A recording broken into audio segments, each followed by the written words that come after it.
Raia, a fronteira máis longa e unha das máis antigas de Europa. Os mapas son trazados polo home e dirixen o curso da historia. Cada liña agocha a miúdo cruentas loitas polo territorio. Cada fronteira separa, mais tamén xungue. A raia húmida que molla o bico no Atlántico segue o curso do Miño e vai estiñando ata chegar a estas máxicas terras da Baixa Limia, da Serra do Xerés, da Raia Seca. Os mapas organizan, separan o que despois a paisaxe física e humana, a política dos afectos, se encarga de difuminar, de volver xuntar. Iso mesmo acontece aquí. As xentes da raia, as xentes arraianas, comparten unha fronteira que máis que afastar, irmanda. Unha estreita fisgua no papel que está cosida dende hai séculos por unha rede indivisible de afectos. Unha rede de camiños históricos que unen o porvir de dous povos cunha mesma alma. Camiños como o camiño da Lleira e dos Arrieiros.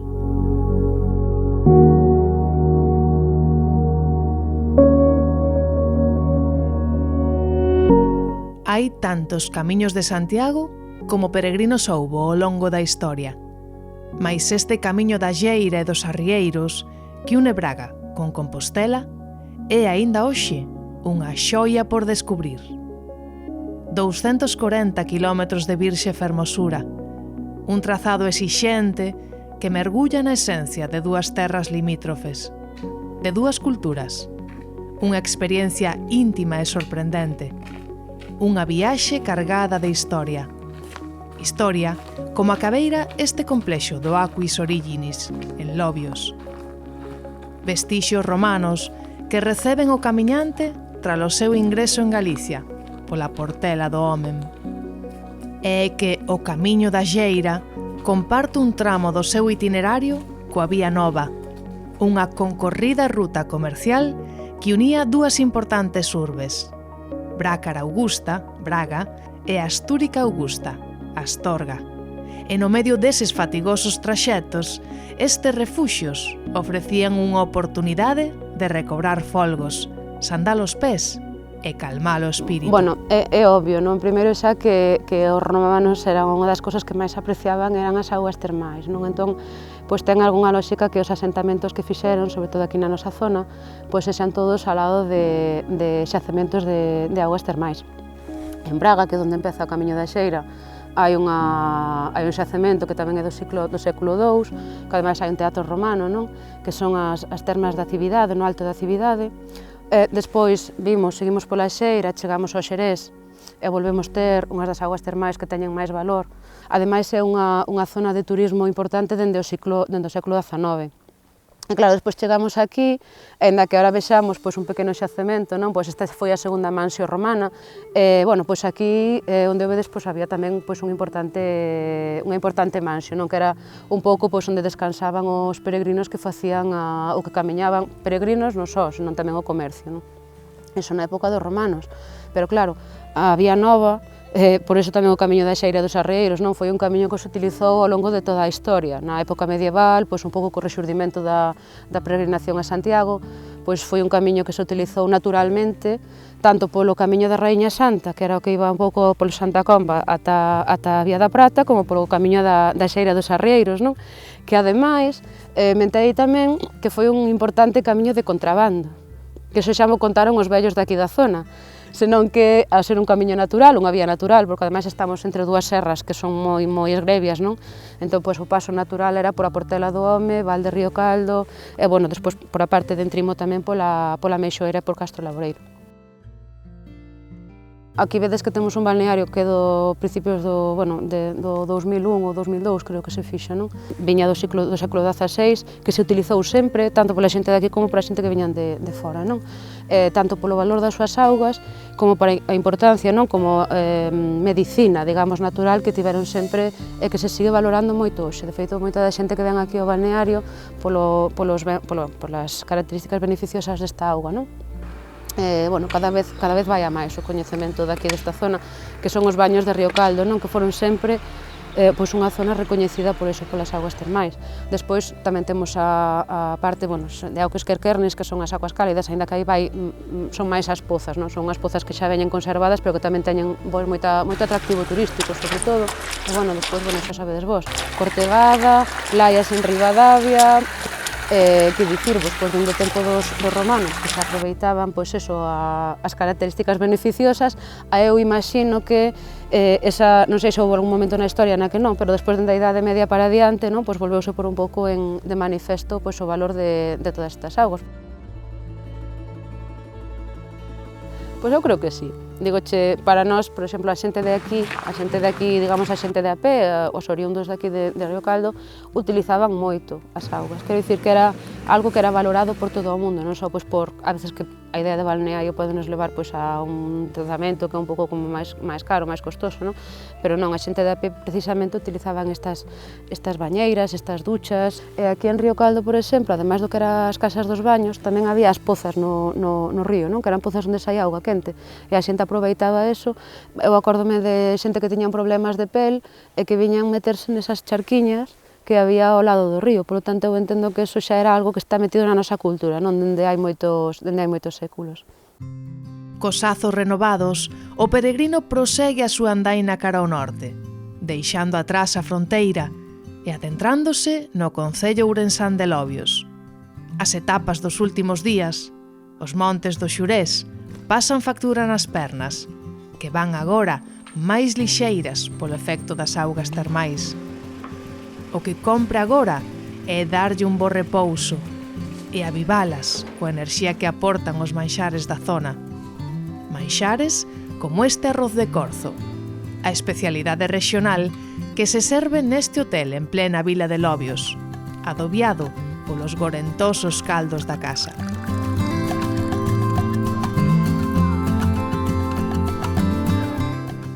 Estancias e sabores deixan pegada no camiñante.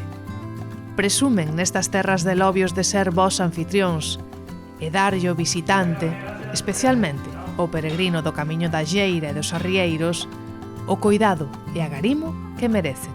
Porque se algo ofrece esta comarca da Baixa Limia é a autenticidade. Dende Lobios, atravesando recunchos con moito feitizo, o peregrino chega en Trimo. Son cada vez máis os amantes da ruta xacobea que buscan novas sensacións, vieiros inexplorados, que, aínda que non gocen de tantas facilidades ou servizos, brindan unha verdadeira aventura. Ano a ano, a afluencia do Camiño da Lleira vai en aumento. É maiormente portuguesa a orixe dos peregrinos, que contan en Galicia con sona de seren hóspedes especialmente amáveis e respetuosos. Un camiño que apenas dá marxe para descansar as pernas, e tampouco a ollada, pois é moita a beleza que medra as beiras deste camiño. O peregrino volve a atravesar a raia e atópase con outro pequeno recuncho grandioso, o Castro Laboreiro. Estamos aqui na Ponte Velha, em Castro Laboreiro. É uma imagem de marca para todos os turistas que chegam também aqui a Castro Laboreiro, e os peregrinos sempre vêm também aqui um pouco a este lugar. Ao fundo, continuamos a ver ainda a continuidade de Castro Laboreiro, uma vez que estamos a falar de um território de 89 km² e que vai lá ao fundo fazer então aqui a ligação com a nossa vizinha Galiza. E no fundo também desde sempre, quer o lado galego, quer os castrejos, sempre mantiveram uma relação de muita proximidade. Os costumes são muito semelhantes, inclusive aqui em Castro Laboreiro, o próprio linguajar das pessoas também se cola muito ao galego e à utilização de algumas palavras que são muito comuns do lado de lá e vice-versa. Há uma união muito grande sempre entre os dois lados da fronteira e isso foi algo que já vem do passado e que ainda hoje se mantém. Os peregrinos, ao fazerem também este caminho, acho que acabam por também conseguir sentir e viver um bocadinho desta união entre estes dois lados da fronteira, e acho que isso também é um dos grandes encantos do caminho. É um facto que a etapa que os traz desde Lobios lá está, do lado da Galiza até aqui Castro Laboreiro, é uma etapa um pouquinho dura para eles, sempre a subir as montanhas, bastante esforço, bastante dificuldade, mas quando chegam aqui é quase uma sensação também de conquista, não é? De chegar a um sítio muito bonito para eles, onde são muito bem acolhidos e sentem-se bem. Por ser um caminho que acaba por ter uma série de particularidades bem diferentes de outros caminhos de Santiago, porque há muito esta vivência da montanha, da paisagem, do património e das aldeias, não é? Porque são sítios de acolhimento também para estes peregrinos. O próprio grau de dificuldade deste caminho, que é um bocadinho mais difícil que alguns que existem, o caminho da costa e outros do género, também acaba por ser uma forma de agarrar as pessoas, de elas quererem vir, de sentirem que conseguiram, que superaram. E, portanto, traz aqui uma aprendizagem muito interessante para os próprios peregrinos. Transmitem-nos a nós, pelo menos, muito disso, não é? E acredito que é muito, vem cá de dentro, não é? Algo muito sincero da parte deles. Temos património, temos um traje típico, temos uma cultura muito própria, muito castreja, temos gastronomia, há aqui uma riqueza enorme e isto, efetivamente, do ponto de vista turístico, para quem estuda e gosta e aprecia estas áreas, abre aqui portas para se fazerem coisas fantásticas. E esta vertente aqui dos Caminhos de Santiago é mais uma. E nota-se que muitas pessoas que até só vieram a Castro Laboreiro uma vez na sequência dos Caminhos de Santiago ficam com o bichinho, não é? Vontade de voltar, porque percebem que afinal ainda não conheceram nada. E eu acho que isso diz tudo, não é? Quando queremos falar de turismo.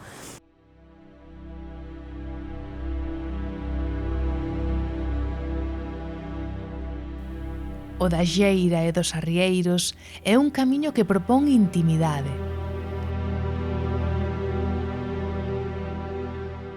Un camiño cara adiante, como a todos os camiños, mais tamén un camiño cara adentro.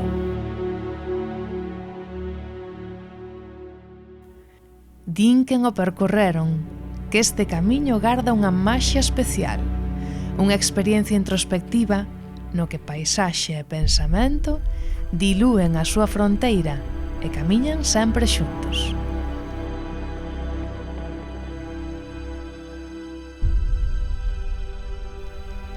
A saída de Castro Laboreiro, de novo rumbo a Galiza, o peregrino saese da ruta por un anaco para coller esta subida ata o castelo. Son entornos como este os que lle descobren o peregrino que a soidade non é máis ca outro xeito de compañía. Mente e corpo. Corpo e mente collen altura, onde a pedra sinte o aloumiño da néboa. Ali onde sobran as palabras.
Tras os altos cumios, co peito e as meniñas cheas do horizonte, o peregrino enfía cara ao val e regresa a Galiza polo concello de Padrenda. Alí agárdao con discreta beldade a ermida da Portela, testemuña da teigada romarías as que acode xente de toda a bisbarra para pasar unha xornada de celebración nun marco envexable. O Camiño da Lleira é unha festa para os sentidos. A dureza do trazado, o seu carácter montañoso conleva tamén unha intensidade, un esforzo, unha entrega que é recompensada cada etapa cunha mochila cargada de emocións. Pues bueno, ahora exactamente la localización en Galicia es bastante difícil, como hay tantas casas. No sé, bueno, he hecho noche en Castro Laboreiro, voy dirección a Cortegada, en una etapa, según dicen los instigadores del camino, que es dura, porque son 30 kilómetros y apenas tenemos servicios. Es una de las particularidades de este camino. Un camino muy virgen, muy bonito, una belleza exuberante. Vamos, realmente no paro de pararme porque me gusta mucho la fotografía y paro y saco fotos, me meto en un camino, me desvío un poquito. Hoy hice noche en Castro Laboreiro y hemos descansado allí en uno de los hoteles. La gente del lugar ve el potencial del paso de los peregrinos para esas zonas que muchas veces están, lo que hablan la España vaciada. Pues es una alternativa, porque peregrinos hay muchos, el que le gusta ir con todas las comodidades y se va al francés, y el que, como en mi caso, pues buscamos un poco más de interioridad, ¿sabes? Y ir más tranquilamente. Se ve que tiene que haber una idiosincrasia entre la gente de Portugal y Galicia. Estás muy mezclado, de repente estás en un país, luego estás en otro. Paisaje y costumbres, la comida lo de siempre en Portugal, buena comida, pero bueno, luego pasas a Galicia y te encuentras lo mismo. Quiero recordaros que es un camino duro, está naciendo, entonces la única diferencia por decirlo, de imaginarte que estarías en la Edad Media, es que hoy en día pues vamos con un forro polar, unos goretés, vamos unas buenas botas, pero si te imaginas, te pones una capa de lana con unas alpargatas y un zurrón y te encuentras en plena Edad Media. Es decir, el que tenga ese pensamiento de peregrino, aquí lo vas a encontrar. La dichosa lluvia, ¿no? Bueno, esto lo llamáis vosotros el orvallo, ¿no? Es orvallo aquí, no sé. Es complejo. Si no la tienes, la echas de menos. Muchas veces yo siempre digo que 1 o 2 días de lluvia hace que el camino sea camino. Bueno, pues nada, lo dicho, animaros, y yo dentro de 190 kilómetros nos vemos en Santiago. Alejandro leva xa unha chea de camiños ás súas costas. Pros amantes da fotografía como a él, o Camiño da Lleira dos Arrieiros ofrecen un espectáculo, mais tamén o perigo de deixarse abraiar de cote e concluir as etapas xa caída a noite.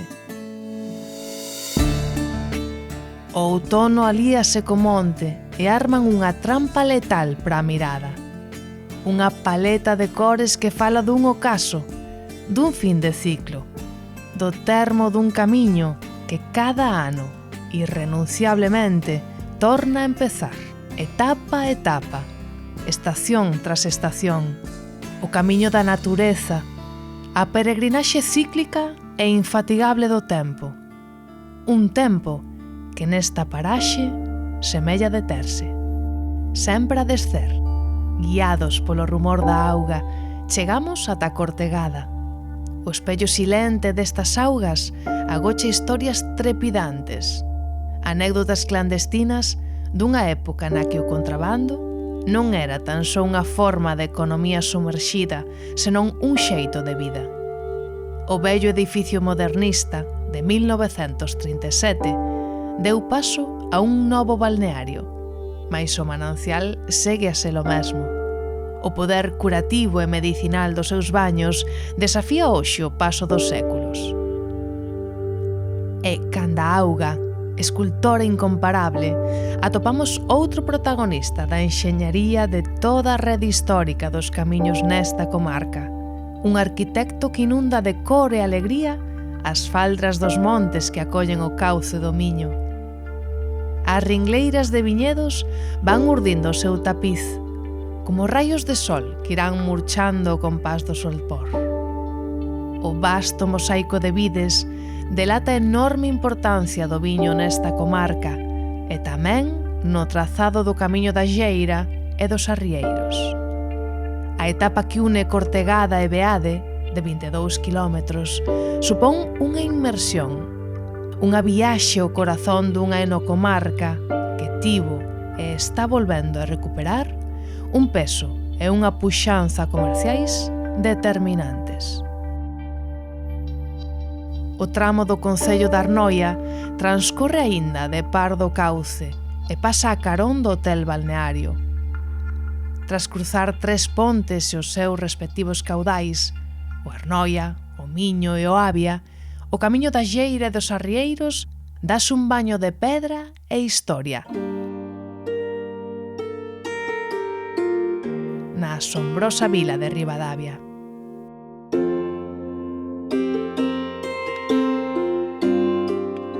Capital da enocomarca, esta cidade recibe o camiñante como a un libro aberto. O castelo, outrora residencia dos condes, coroa un conxunto monumental que fala moito e ben do enorme potencial turístico desta rexión. Paisaxe, historia, cultura, termalismo, enoloxía, gastronomía. Todo iso dáse cita aquí, en Ribadavia.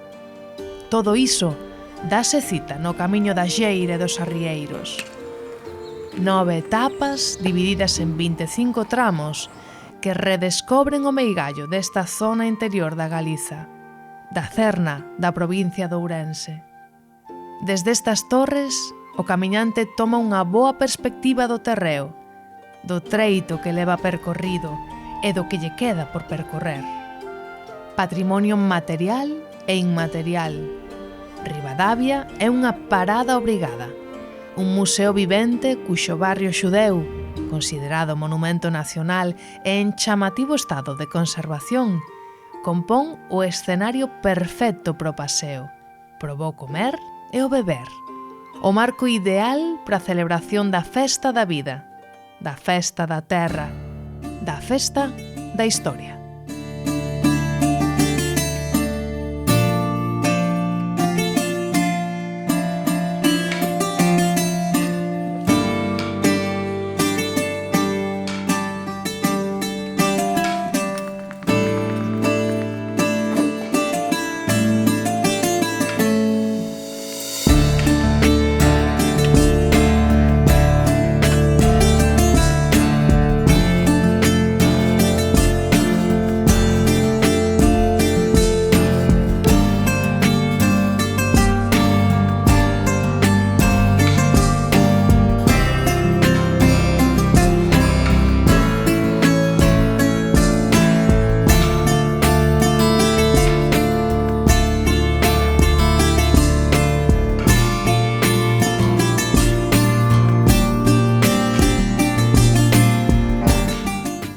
Río abaixo, como a troita e de pé, o camiñante da Lleira e dos Arrieiros afonda nun mar de terra no que as ondas son reas de viñas, uva branca ou tinta, dúas paletas que van zarrapicando este val do Avia, cubrindo todo douro e ocre, co pincel deste sol outounizo. A igrexa de Santa María de Beade viste nesta altura do ano unha longa saia de cores. Son estes os frescos que quedan gravados nas pupilas do peregrino. Son os sabores dos viños os que deixarán pegada no seu padal. Atopámonos en Beade, xusto a carón dun dos enclaves histórico-patrimoniais fundamentais do Ribeiro Equino, corazón da enocomarca.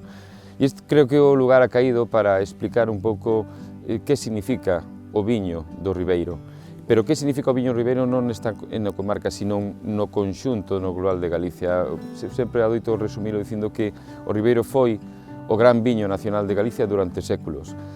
Non nos vamos a remontar os castrexos, vamos a deixar tamén os séculos das grandes ordes monásticas, vamos a centrarnos entre os metade do século XV e final do XVIII, que cando o Ribeiro realmente é unha xoia preciada non solamente en Galicia, sino máis alá das nosas fronteiras.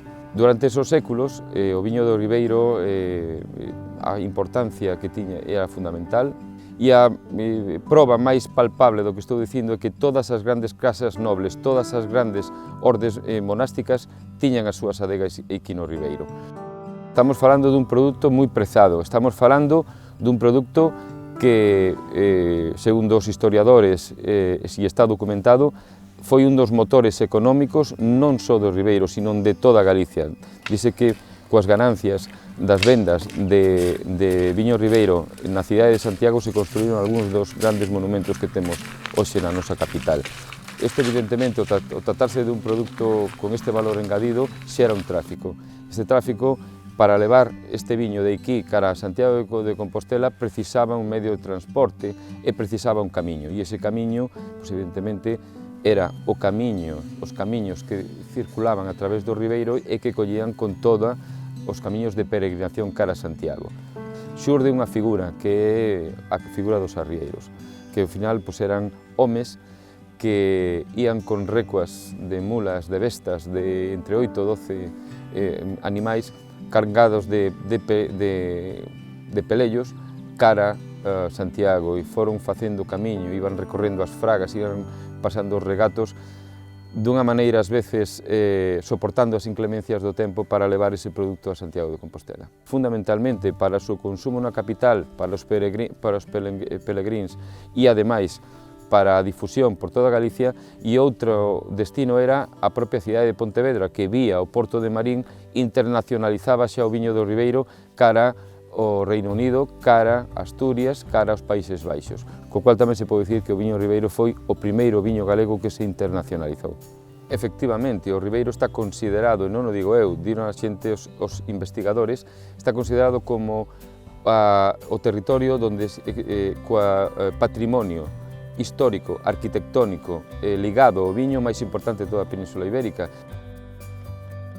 Pero o viño segue sendo, en determinados territorios de Galicia e no Ribeiro, de maneira especial, sigue sendo un elemento vertebrador dun territorio e cohesionador da sociedade. Isto é así, e isto non é de agora.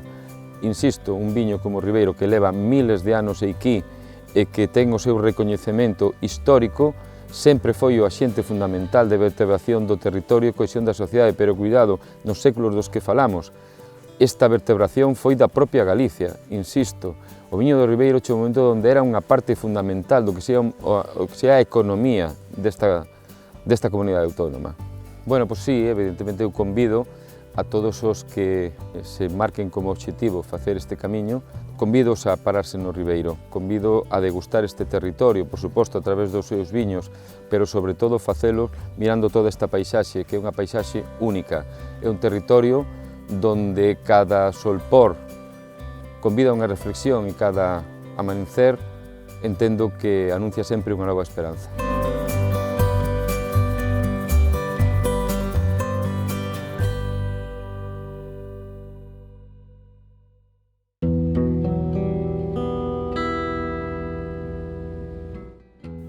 Reflexión, esperanza, palabras que deixan o retrogusto na boca do camiñante, solpores refulxentes e amenceres neboentos. Os días do peregrino comezan e rematan con maxia. Agasallan momentos meigos cos que premian o sacrificio realizado. Desde a deslumbrante Ribadavia, o viño vai guiando o camiñante. As pegadas do arrieiro, da súa recua de mulas, aínda deixan o seu eco a resoar polas fragas. Tras unha apaixoante etapa de 20 kilómetros, o peregrino atópase esta Ponte da Cruz, que vixía o paso do río Avia, que agora baixa comprimido tras as últimas choivas. sendeiros da auga doce. O Avia e o Arenteiro conflúen á altura desta aldea, outra das alfaias que garda esta comarca do Ribeiro. Outra descoberta que repousa neste baúl dos tesouros, nos que pouco a pouco se vai convertendo o camiño da Lleira e dos Arrieiros. Aldeas monumentais cheas de señardade, que falan de pasados gloriosos nos que o viño do Ribeiro era o motor económico e social. O sangue, que metido nos pelexos, nas caravanas do Arrieiro, circulaba por congostras e camiños, e enchía de vida Pois atopámonos canto tocaba. neste pobo de Pazos de Arenteiro, un pobo que ten unha historia documentada de máis de 1000 anos. É un pobo, polo tanto, con moita antigüedade, con moita historia. Aquí aséntanse varias órdenes, a Orden de Xerusalén, a Orden de Malta, e serán as que encargadas de controlar un pouco ese paso de camiños que conflúen aquí nesta zona do Ribeiro. Cara ao século XII, sobre todo cando se comeza a ter unha relevancia importante, ca construción deste templo, un templo románico, e sobre todo, como decimos, a través dese viño e desa ruta que leva a Santiago.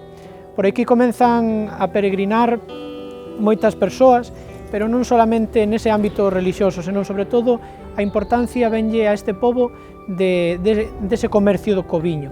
Aquí neste pobo de Pazos de Arenteiro, a través da encomienda, pois cóbraselle ese pequeno importe, o cual fai que o pobo vai medrando e se empecen a construir xa casas moito máis grandes, moito máis nobles, e dai recibe o nome, Pazos de Arenteiro, pola importancia dos seus 7 pazos que todavía hoxe se conservan. E sobre todo a calidade do viño é que a tinta do seu propio viño, o viño tinto do Ribeiro, pois sobre todo de Garnacha, é unha uva que lle dá esa peculiaridade, un viño que ten color, un viño que ten pois unha textura especial. Daí a importancia que ten a nivel pois tamén internacional o viño do Ribeiro.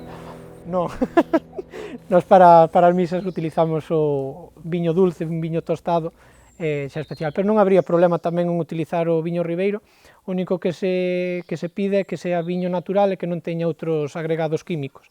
Por lo tanto, en moitas destas casas que se fai ese viño natural, como se facía fai centos de anos, pois sería perfectamente compatible para o que se nos pida a nos desde a Igrexa, desde a liturxia da Iglesia.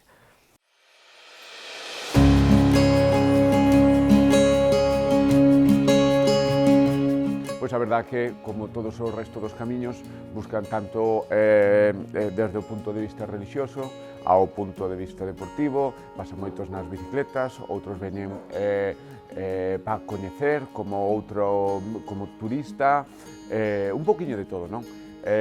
Despois, o que atopo deste camiño que é moi natural. Eu fixen tamén, e a verdade que teño que dicir que é espectacular. Fixen outros, está moi ben e tal, pero bueno, este creo que é duro, non é para todos os públicos, creo eu, pero é moi fermoso, porque pasas desde o Parque Nacional do Xerés, non? Veña para arriba, veña para baixo. Despois entras aquí con toda a historia que ten todo o Ribeiro, non? Pasas por Ribadavia, o sea, as zonas termais de Cortegada, Ribadavia, pasas por Prexegueiro. Date conta que o Ribeiro, como moveu tantísimo durante toda a Idade Media, hai 51 iglesia románica. Pasas por Ribadavia, que é fermosísima. Eu creo que debería facerse dándolle máis tempo, non? Sen prisas. É un camiño para facer sen prisas, de facer relaxadamente, disfrutando cada sitio, parando nos sitios, e se tens que quedar un día ou dous, pois que queden, non? A mochila do camiñante é cada vez máis libia, a medida que se vai enchendo de vivencias, de recordos, de sentimentos, de amizades. Toda esa carga emocional do camiño é a que contrarresta o cansanzo, os quilos que se levan ao lombo, os días que xa se acumulan nos pés. Coas pilas recargadas, o peregrino deixa Pazos de Arenteiro e marca na brúxula o seu seguinte destino, Beariz. O certo é que o GPS é unha ferramenta de grande utilidade ao longo deste camiño da Lleira dos Arrieiros, un trazado que exixe un certo grao de experiencia e soltura no eido da orientación. Claro, coxe, coas novas tecnoloxías e aplicacións, cun teléfono móvil no peto, é case imposible aquel vello oficio de perderse. O itinerario do Camiño da Xeira non está recomendado para principiantes e demanda unha mínima forma física para salvar os seus pronunciados e constantes desniveis. E mentres, os labores de sinalización non cesan. Un constante regueiro de frechas amarelas que aparecen ata nos lugares máis recónditos axudan á hora de descifrar a ruta xeitada. O da Xeira e dos Arrieiros é unha ruta xacobea que está emprendendo con forza, decisión e recoñecemento institucional o seu propio camiño. Claro que as maravillas deste vieiro son coñecidas dende ben antigo pola veciñanza. Dos Arrieiros acórdome, das luz acórdome, que había 2 ou 3 comerciantes que iban buscar alá, despois xa iban en coche, porque veo a carretera. E depois aí tiñan unha taberna que era onde paraban aquí no cruce. E un pouquinho máis arriba había outra. Era polo camiño vello, por onde iban, hasta o Candedo. E seguían para Santiago, por aí. No, de peregrinos, sí, algún sí. Era por onde viñan. Se paraban aquí por Viariz, paraban ali nesa taberna, a tomar un vaso, que despois seguían. Sí, bueno, eu o Camiño dos Arrieiros conozo de primeira mão, xa por miña abuela, e despois por meu pai, pero por miña abuela xa contaba sempre, porque o pai dela, o meu bisabuelo, iba camiñando ao Carballiño, viñan por eso e traían aguardiente do Ribeiro e viño, que el tiña unha mula e iban a cargar alá e traían, contábamos a miña abuela. Entonces, por aí era por onde viñan os portugueses, e viñan os de Ribadavia, e os de Ourense, cando viñan por aí, viñan por ese camiño. Era un camiño feito de viño, traían viño, aguardiente, de traer uvas, e traer fruta, ainda me lembro eu. Traían un molido aquí na espalda e traían unha cesta e viñan vendendo así os de Feas e por aí abaixo, Vilachá. Traían as paveas e traían fruta, que aquí antes a fruta non se plantaba. E as freixas. Foi unha cousa así que estábamos todos de acordo, de decir, pois imos ir un día a Santiago, puxámonos de acordo entre moitos, que fomos uns 22 ou así, puxámonos de acordo co que viñéramos de traballar, que marchábamos a Santiago. E fomos traballar todo o día ao campo, porque aquí traballaban as mulleres como os homes no campo, e entonces chegamos ás 8 e marchámonos camiñando para Santiago. E algunhas das que íbamos, chegamos a Hermida, que son 6 kilómetros, e xa levaban os pés empollados, que fixemos todo así, sin parar nada, que pois había uns máis ou menos 65 kilómetros ou 70, que fixemos dunha tirada. Boas, amigas, non hai problema ningún. Eu penso que aquí a xente en Viariz que acolle ben aos turistas, que estamos acostumbrados a eles, porque aquí é pura emigración. O cantar do arrieiro é un cantar moi baixiño. Cántano en Ribadavia, resoa no Carballiño.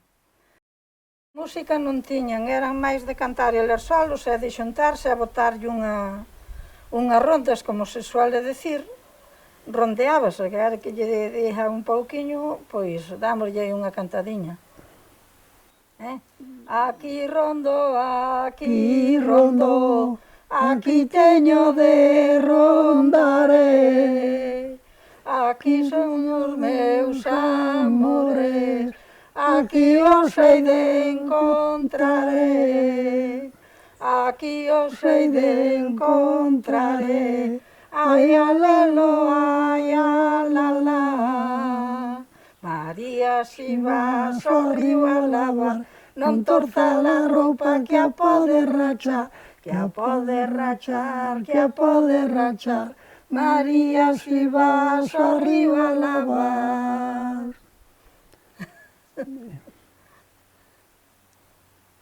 E coa melodía dos cantares de arrieiros, con este tenro agasallo de José e Josefa aínda no Maxín, chegamos a outra terra soñada, unha terra que deu grandes músicos e notables canteiros, Forcarei. Saímos do concello de Beariz, tamén en Terra de Montes, e estamos situados agora en Pardesoa, dentro do concello de Forcarei. Estamos aquí en Santiago de Pardesoa, a carón dun cruceiro que ten o peregrino que nos indica o camiño cara a Santiago de Compostela.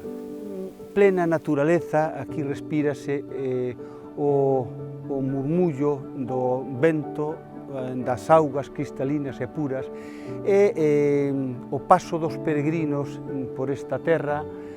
Temos varios alicientes, varios aspectos que nos fan pensar na importancia deste camiño. Aquí xusto onde nos atopamos a carón deste cruceiro, sin máis, o curso, o ano pasado, no ano 2019, pasaron preto de 900 peregrinos e peregrinas por esta tal.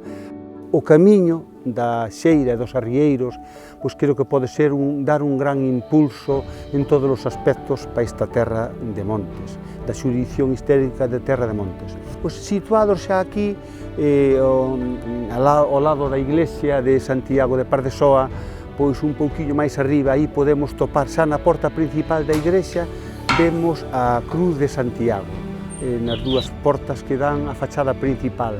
Un pouquiño á esquerda está a Reitoral, a antigua Reitoral onde vivía o cura da parroquia, e ten aí distintas avocacións a Santiago Apóstolo.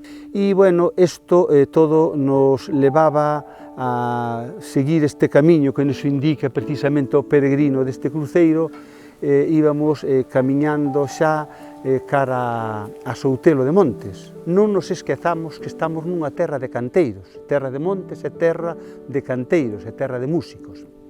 Pois xa en Soutelo de Montes, enlazando terra de músicos, o peregrino non se pode esquecer que cando entra en Soutelo xa soa a gaita dos gaiteiros de Soutelo.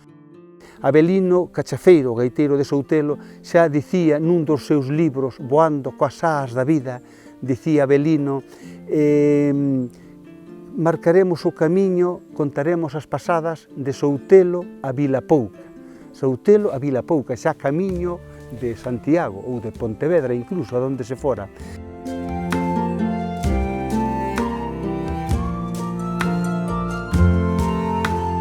Está o peto de ánimas, tamén que nos vai indicando o camiño, e o peregrino quere algo máis, aparte de unha difusión do noso patrimonio artístico, cultural, pois tamén gastronómico, de saber estar. As xentes de Terra de Montes son xentes moi acolledoras, xentes amables, xenerosas, que che ofrecen o que ten no seu camiño. O camiño ofrecenlle pan e viño. Sí, é unha dureza evidentemente recompensada, porque aparte de que che dá pé a unha ida e volta de novo aquí. A xente que vai e ven, cando entras en Santiago entras chorando e estás chorando porque non queres sair de Santiago. Os que veñen a Terra de Montes tamén lle pasa exactamente o mismo. Eu digo xo por compañías de que ven aquí e saborean isto, é naturaleza pura. José contaxa o orgullo pola súa terra, esa fachenda arraigada nun feito innegable. Na Terra de Montes, como o seu nome indica, a natureza ergue a súa voz. Pura, limpa, sen atavíos, e crea co arroupo dos gaiteiros de Soutelo unha sinfonía que ouriza a pel e remexe o sentimento.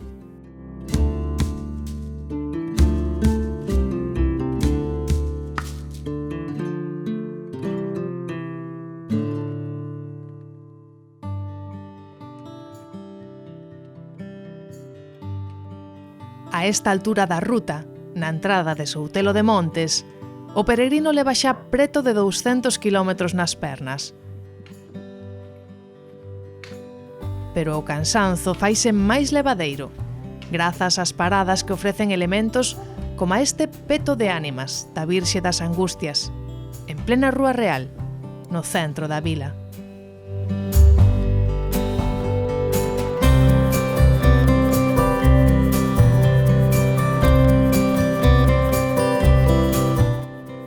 Outras grandes aliadas do camiñante son as fontes.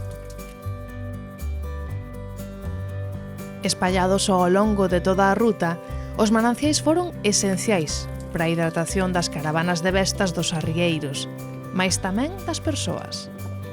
Un grolo fresco da auga da fonte e semella que a etapa acaba de comezar.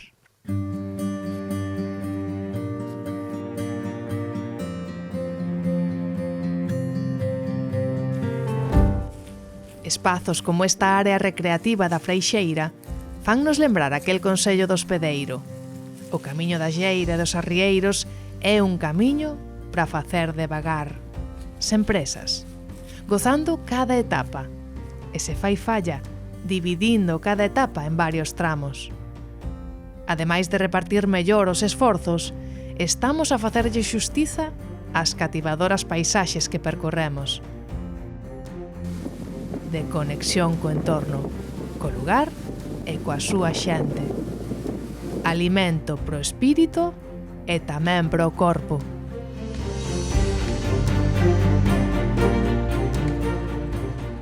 Dice que con pan e viño faise o camiño.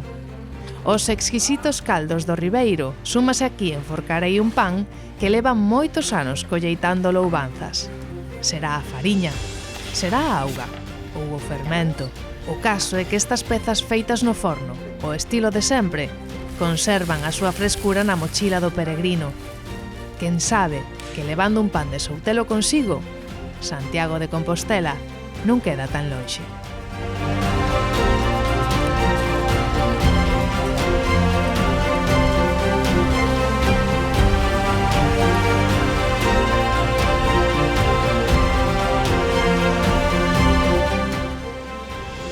Mais un pan de categoría merece ser degustado nun entorno de categoría. Incluída dentro da ruta das Pontes do Lérez, ubicada no histórico trazado do Camiño Real, esta ponte de Gomaíl convírtese nun punto de repouso idóneo para meterlle o dente a esa bola de Forcarei.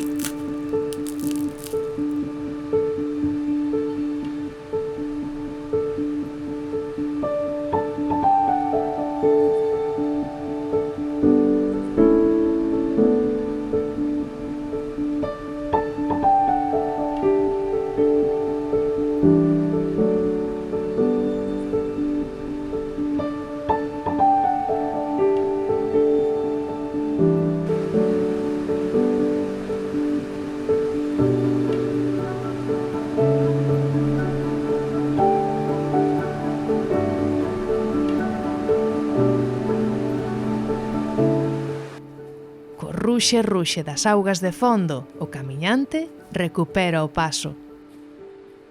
Xa co seu destino asomando, coa intuición xa presente de que a peregrinaxe comeza a afrontar o seu arelado desenlace.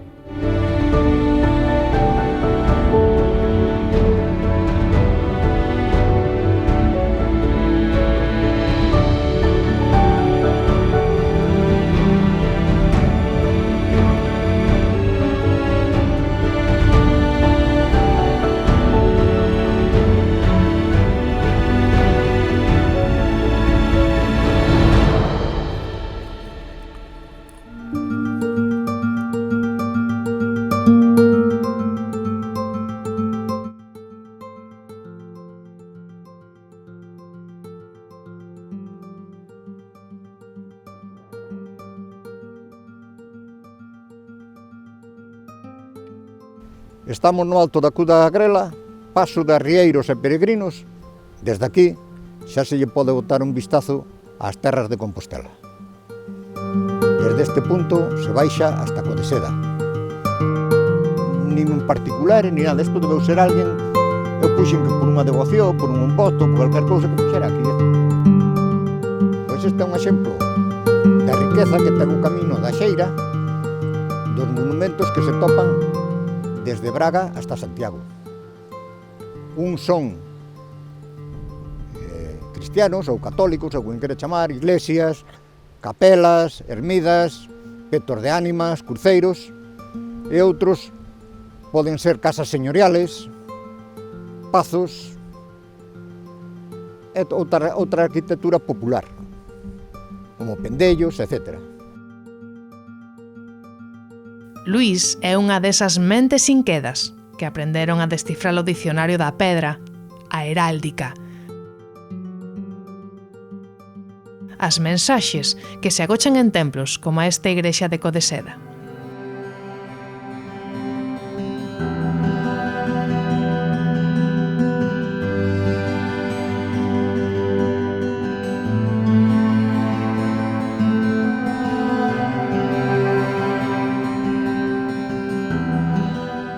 A nosa investigación comezou aproximadamente no ano 2004, vale? Todo a raíz dese lintel que se veu na igrexa de Codeseda, que nos fixo pensarnos que realmente facía un lintel con dúas veneras, dúas vieiras, non? Na nosa igrexa, e a partir de aí iniciamos investigación, tiramos de todo tipo de fontes documentais, históricas, tradición oral e demais, e fomos dando conta, fomos achegando unha serie de documentos, os máis relevantes e sobre todo históricos a partir do ano, de momento, 1499, no que se falaba dun camiño, compartido por arrieiros, antigos arrieiros, basicamente do viño, con peregrinos, basicamente no 90% portugueses, da zona norte de Portugal. Isto nos leva a plantexarnos que é realmente o camiño, que resultado ten para o noso concello e para o resto de concellos, non? E o que estamos a ver é, o máis importante de todo, é recuperar o que sería a memoria histórica e a memoria de milleiros de peregrinos portugueses que dende a alta idade media fixeron este camiño. Para nós o máis importante é facer a honra de toda esta xente que pasou por aquí e que non se sabía, e que ata, a día de hoxe mesmo, tampouco a xente está moi concienciada no tema do camiño. Temos, desde o 28 de marzo do 2019, non temos o recoñecemento por parte do Cabildo, pero é un paso brutal, xigante, enorme, porque, digamos, se acaso o paso máis difícil. Vemos que realmente, a cousa está avanzando, coa axuda de todos, inestimable axuda dos peregrinos, porque os peregrinos, se non ven claro un camiño, e se un camiño non é oficial, nunca o van a facer. E, xa levamos nestes 3 anos, pasamos de casi 2000 peregrinos, e agora mesmo é a nosa forza, non? De todos os concellos, o que estamos a ver é que están creando, unhas expectativas, non? Unhas expectativas. O Camiño da Lleira dos Arrieiros, basicamente, ofrece, digamos, primeiro, historia, patrimonio cultural, natureza, desde a mesma saída de Braga ata casi chegar a Santiago é 100% natureza, e sobre todo tamén un camiño esquecido, un camiño que estamos a recuperar, un camiño histórico, un camiño que foi percorrido, como decía antes, por portugueses. É un camiño duro porque non é un camiño para calquera tipo de peregrino, eso sabemos directamente, pero tamén para a xente tamén resulta un reto. É un camiño novo, un camiño por descubrir, vale? E un camiño, para non tolear, non facelo en 7 ou 8 etapas, non, 10, 11, 12, as que sexan precisas, para disfrutar, como digo, de patrimonio, natureza. Temos a zona do Ribeiro, hai unha gastronomía e un conxunto, unha colección de viños impresionante. Viños como os que serven aquí, neste recollido curruncho da estrada, no epicentro da vila, o bar das Tres Portiñas, un punto de paso histórico de peregrinos e arrieiros. Hola, boas. Hola, bo día. Do Ribeiro? Por suposto. Sí.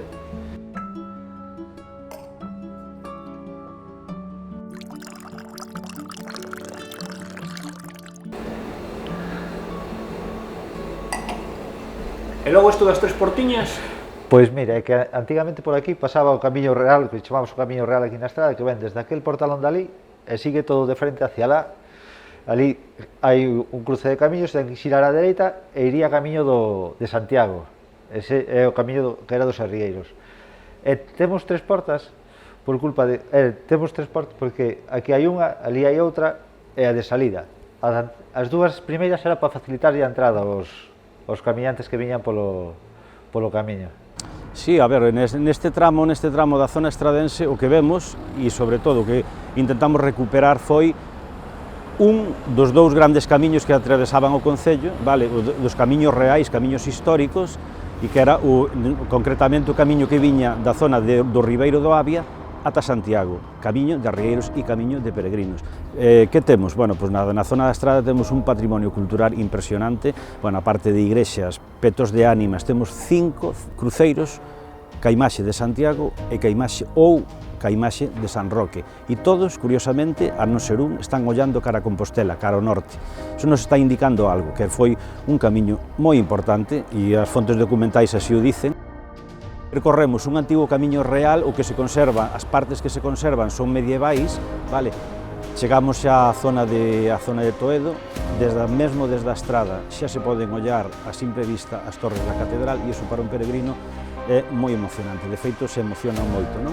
E chegamos á ponte de Pontevea, originalmente era de feitura romana, agora mesmo medieval, e que se conserva foi un paso documentado histórico de peregrinos que viñan por este camiño, ademais do camiño, bueno, desa variante do camiño portugués que viña de Baños de Cuntis tamén a Pontevea. Ali se xuntaban grandes cantidades de peregrinos basicamente portugueses, e tamén da zona de Ourense, que chamaban a Castela Ouriense, vale, e algunhas partes do reino.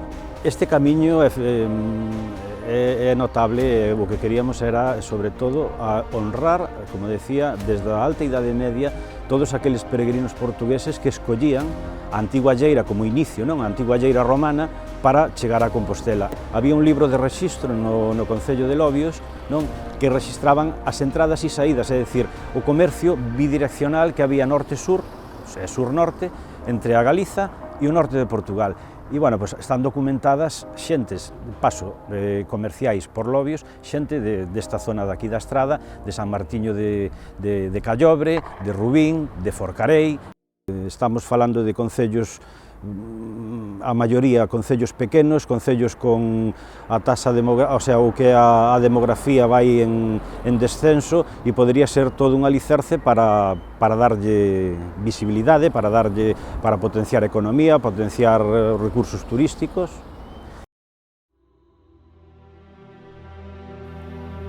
Coa boca pequena, Jorge é un deses visionarios, un historiador autodidacta, un apaixonado investigador que nos seus ratos libres, dende a asociación Codeseda Viva, foi recolleitando probas que evidencian a presenza e importancia nas peregrinaxes e rutas comerciais a Compostela.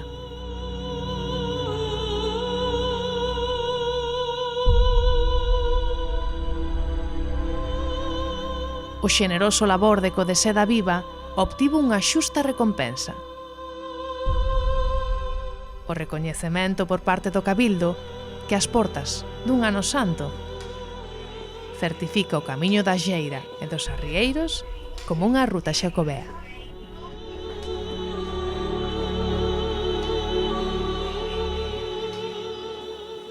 Mais se as fronteiras non son máis que liñas sobre o papel, o prometedor futuro que lle espera este camiño non repousa nun documento.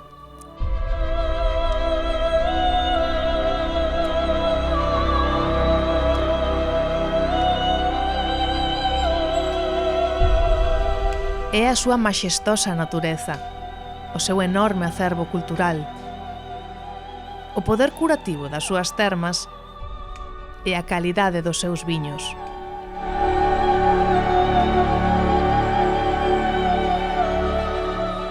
É cada un dos seus pasos, cada unha das súas 9 etapas, dos seus 240 kilómetros. É todo iso o que fará do camiño da Xeira dos Arrieiros desta senda que irmanda dende hai séculos o destino de dous povos, a nova sensación do Camiño de Santiago.